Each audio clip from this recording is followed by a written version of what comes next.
burya ubutegetsi ntibubaho atanzego z'umutekano ziriho. Le pouvoir bisigura inguvu. Abene gihugu ntibashobora kuva ko batekaniwe ata nguvu zibahagarariye ziriho.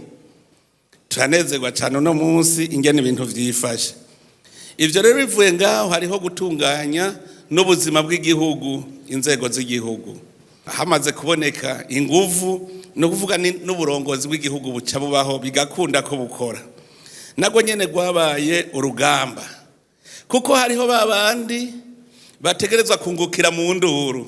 Habaye ubutegetsi nyabwo butagoyagoya, butajegajega, ico gihe ikibanza cabo kiba giheze.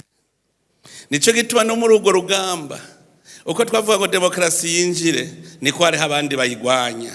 Ariko inzego z'umutekano kubera zihagaze neza bose vyarase.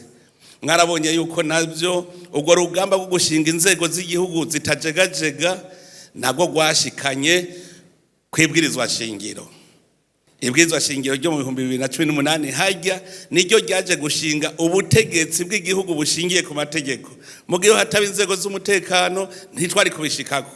Mwarabonye ko bitovye mu 2015.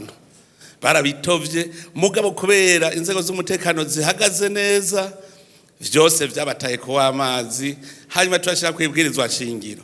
Inzego zo mu 2020 zari zije gukorera ku mategeko kandi amategeko abene gihugu bose bubaha kuko ari bo bayishiriyeho.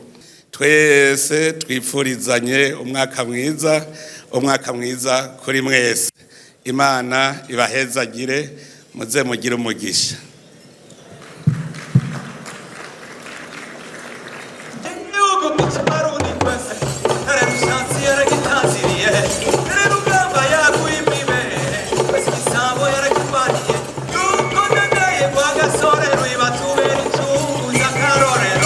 Burundi ntibacura